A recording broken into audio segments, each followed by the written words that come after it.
معزز سامعین السلام علیکم ورحمۃ اللہ وبرکاتہ۔ آج کا ہمارا سبق آیت نمبر 121 تا 123 سورہ بقرہ شریف کے ساتھ آپ کی خدمت میں حاضر ہوں۔ امید کرتی ہوں کہ آپ سب خیریت سے ہوں گے اور اللہ تعالیٰ سے دعا ہے کہ آپ کو خوش و خرم رکھے۔ تو کل کی ویڈیو کو ساتھ اٹیچ کرتے ہوئے اس کا حوالہ دیتے ہوئے کل کی ویڈیو میں ہم نے یہ پڑھا تھا کہ نبی پاک صلی اللہ علیہ وآلہ وسلم سے جو لوگ ہدایت نہیں لیتے اور کتابوں سے ہدایت لیتے ہیں تو جہنم میں چلے جائیں، تو قیامت والے دن اللہ اپنے محبوب سے ان کے بارے میں کوئی سوال نہیں کرے گا۔ اب آپ سے ریکویسٹ ہے میری کہ آپ کسی اور کتاب کو نہ اپنے لیے منتخب کیجئے ہدایت کے لیے، آپ کو گمراہ کر دے گی۔ کیوں؟ جو کتاب سلیبس ہوتی ہے اسی کا امتحان لیا جاتا ہے۔ ہمیں کتاب دی گئی ہے قرآن مجید، فرقان حمید۔ ہمارا المیہ کیا ہے؟ ہم ہدایت کے لیے دوسری کتابوں کی طرف رہنمائی وہ لینے کے لیے رخ کرتے ہیں۔ اسی وجہ سے قرآن کی اصل تعلیمات کا ہمیں علم ہی نہیں ہے۔ اگر میں آپ سے یہ سوال کروں کہ کیا آپ جانتے ہیں کہ قرآن مجید فرقان حمید میں آیا مباہلہ کدھر ہے اور یہ کیا ہے؟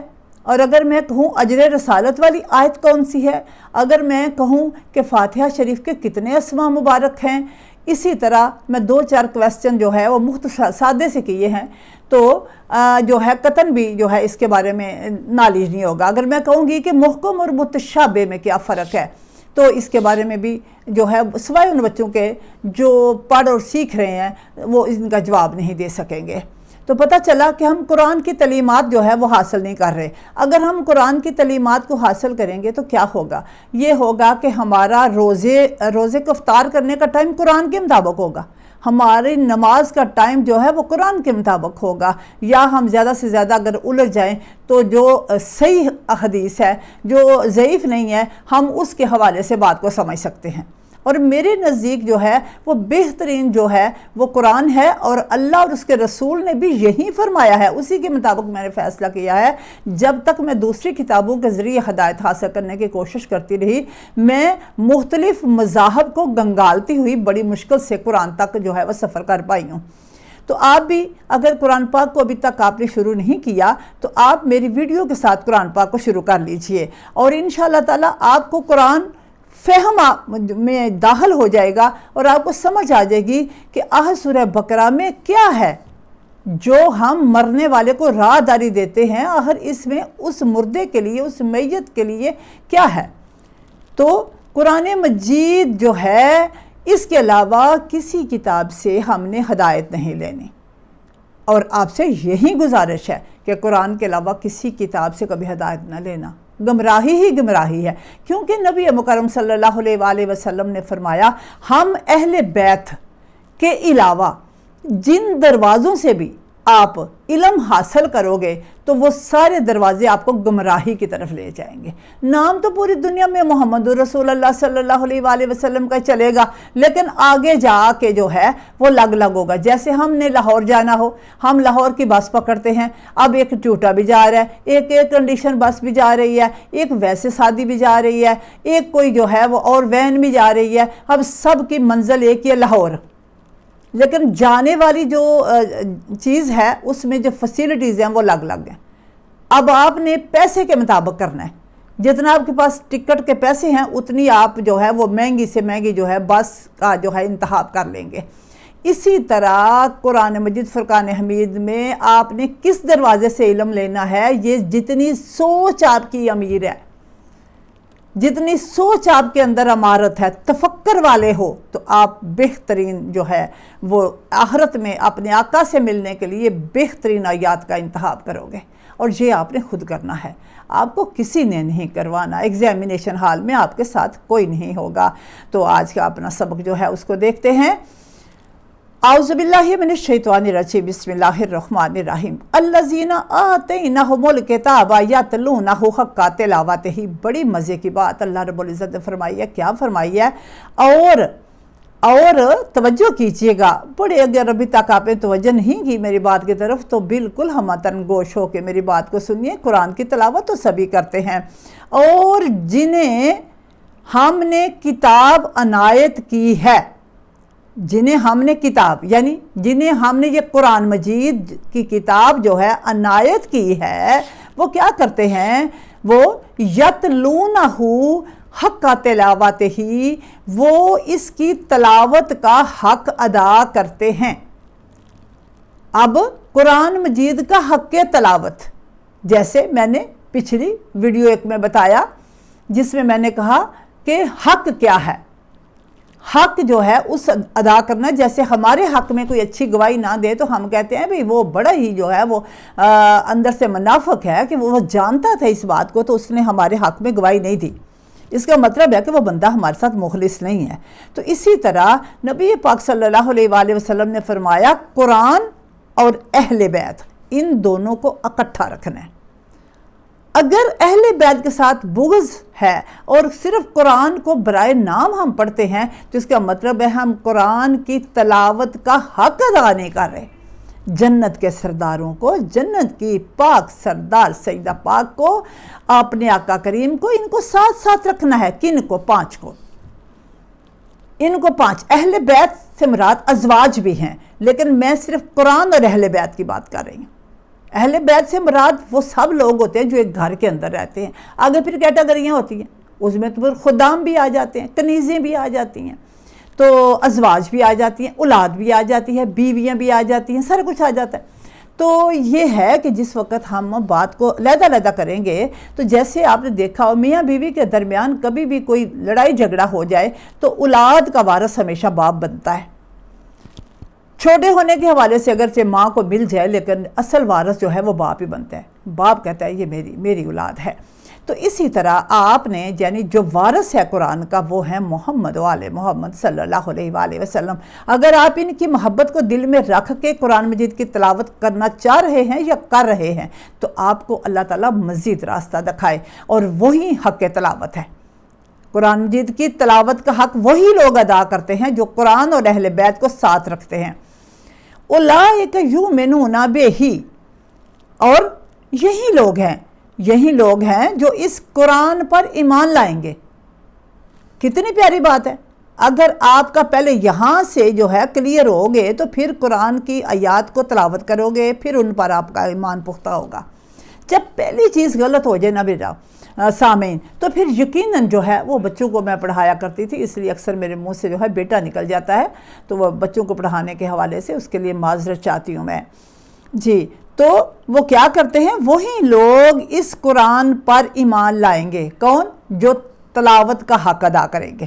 پہلے اب کیا پتہ چلا؟ مختصر الفاظ میں آپ کو قرآن اور اہل بیت کو اکٹھا رکھنا ہوگا۔ آپ کو کبھی نہیں کہنا ہوگا علی شیعوں کا ہے، آپ کو کبھی نہیں کہنا ہوگا حسین شیعوں کا ہے، حسن شیعوں کا ہے۔ سارے یہ درود والے ہیں بیٹا، یہ شیعوں والے، سنیوں والے، وہابیوں والے کسی والے نہیں، یہ تو کل کی بات ہے۔ یہ فرقے جو ہے پیدا ہوئے ہیں بیٹا سامعین، ورنہ جو ہے اس سے پہلے تو کوئی فرقہ ہی نہیں تھا۔ تو فرقے تو لوگوں کے پیدا کیے ہوئے ہیں۔ اب دیکھیں گے کہ فرقے جو ہے کب جنم لیتے ہیں۔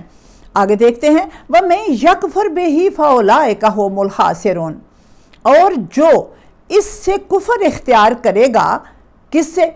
حق تلاوت سے۔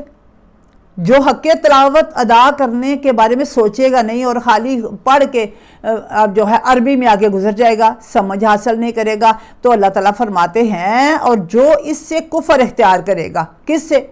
قرآن اور اہل بیت سے۔ ایک چیز سے بھی آپ نے انکار کر دیا، حق تلاوت ادا نہیں ہوا، اختیار کرے گا ہوم الخاسرون، وہی گھاٹے میں ہے۔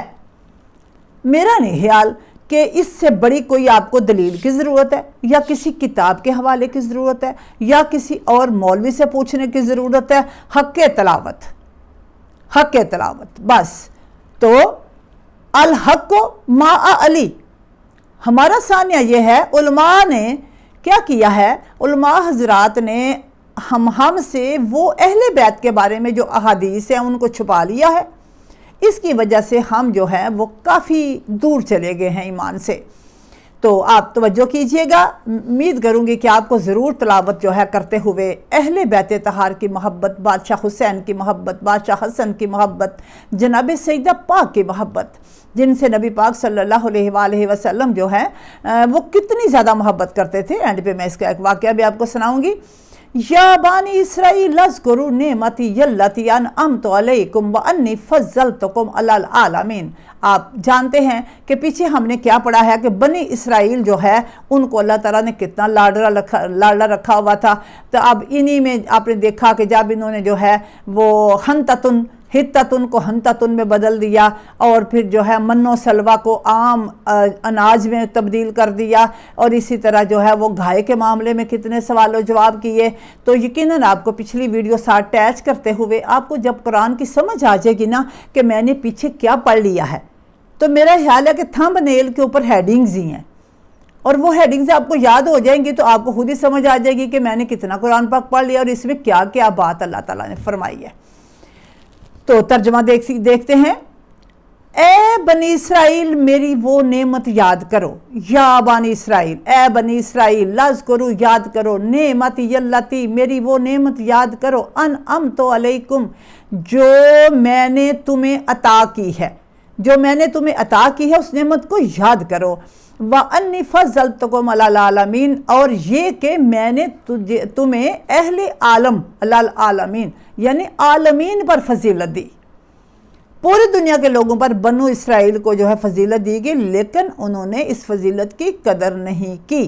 یہ آپ اچھی طرح جانتے ہیں کہ انسان کو جب نعمتیں ملتی ہیں تو وہ قدر نہیں کرتا۔ اللہ تعالیٰ بار بار بنی اسرائیل کو یاد دہانی کرا رہا ہے کہ اللہ کی نعمتوں کو یاد کرو، اللہ کے ساتھ کیے ہوئے وعدوں کو یاد کرو، تو یہ بار بار یاد دہانی ہوتی ہے۔ تو میں بھی آپ سامعین کو یاد دہانی کرا رہی ہوں کہ قرآن مجید کی تلاوت کا حق ادا کرنے کا مطلب یہ ہے کہ آپ قرآن اور اہل بیت کے ساتھ محبت کرو۔ وَاتَّقُوا يَوْمًا لَا تَجْزِي نَفْسٌ عَن نَفْسٍ شَيْئًا وَلَا يُقْبَلُ مِنْهَا عَدْلٌ وَلَا تَنْفَعُهَا شَفَاعَةٌ وَلَا هُمْ يُنصَرُونَ، اور اس روز سے ڈرو، وَاتَّقُوا ڈرو، یوماً اس دن سے، اس روز سے ڈرو، لا تجزی نفس عن نفس جس دن کوئی کسی کے کام نہیں آئے گا، جس دن کوئی کسی کے کام نہیں آئے گا۔ نفس نفس کا مطلب ہوتا ہے ایک نفس کسی دوسرے نفس کے، یعنی ایک انسان کسی دوسرے انسان کے کسی کام نہیں آئے گا، اور ولا یقبل منہا عدل، اور نہ ہی اس سے جو ہے کوئی معاوضہ قبول ہوگا، ولا تنفعھا، اور نہ ہی اسے فائدہ پہنچا سکے گی، کیا؟ شفاعت، اور نہ اسے کسی کی شفاعت کوئی فائدہ پہنچا سکے گی، وَلَا هُمْ يُنصَرُونَ، اور نہ ہی جو ہے انہیں کوئی مدد مل سکے گی۔ صدق اللہ العلی العظیم۔ یہ آج کا ہمارا سبق مکمل ہوا۔ پتہ چلا کہ اگر ہم راستے سے بھٹک گئے تو جو ہے ہمیں قطعاً بھی جو ہے وہ راستہ نہیں ملنے والا، ہمیں شفاعت نہیں ملنے والی، ہمارا کوئی مددگار جو ہے قیامت والا دن نہیں آئے گا۔ تو میں نے وعدہ کیا تھا ایک میں واقعہ سناؤں گی۔ تو نبی مکرم صلی اللہ علیہ وآلہ وسلم، اس حدیث پاک کی راوی کون ہے؟ حضرت عائشہ صدیقہ رضی اللہ تعالیٰ عنہ۔ آپ کیا فرماتی ہیں؟ آپ فرماتی ہیں کہ میں یعنی کہ دیکھتی اپنے یعنی کہ شوہر نامدار یعنی کتنا بڑا درجہ ہے حضرت عائشہ صدیقہ ازواج محترم کا، کہ جو ہے جن کو ہمارے آقا کو شوہر کہنے کا جو ہے درجہ حاصل ہوا، اور نبی بھی اور شوہر بھی۔ تو آپ فرماتی ہیں کہ میں دیکھتی کہ جس وقت بھی نبی مکرم صلی اللہ علیہ وآلہ وسلم کسی سفر پر نکلتے تو سب سے پہلے ہم سب سے ملتے، اور سب سے آخر میں جو ہے جناب سیدہ فاطمہ الزہرا کو ملتے، اور جب ملتے تو پیشانی پہ اور کبھی گردن پہ بوسہ لیتے، اور جس وقت واپس آتے تو سب سے پہلے جناب سیدہ کو ملتے، اور فرمایا کرتے میں چاہتا ہوں کہ میرا اور میری بیٹی کی جدائی کا وقت کم سے کم ہو جائے، اور جب آپ کی گردن پاک پہ بوسہ دیتے یا پیشانی پہ دیتے تو آپ فرماتے جب میں جنت سے اداس ہو جاتا ہوں تو میں یعنی اپنی بیٹی کی گردن کا یا پیشانی کا بوسہ لیتا ہوں۔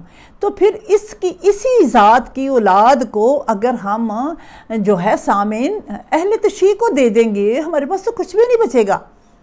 بس بار بار اس بات پہ میرا فوکس ہے، یہی میرے آقا کریم کا فرمان ہے اور یہی دعوت ہے، اور اسی پہ میں قائم ہوں، اور اسی کے لیے مجھے جو ہے وہ حکم دیا گیا ہے کہ میں جس سے میرے آقا محبت کریں ان کی محبت کے لیے میں آپ کو قائل کر سکوں۔ صدق اللہ العلی العظیم و صدق رسولہ النبی الکریم وما علینا الا البلاغ المبین۔ السلام علیکم ورحمۃ اللہ وبرکاتہ۔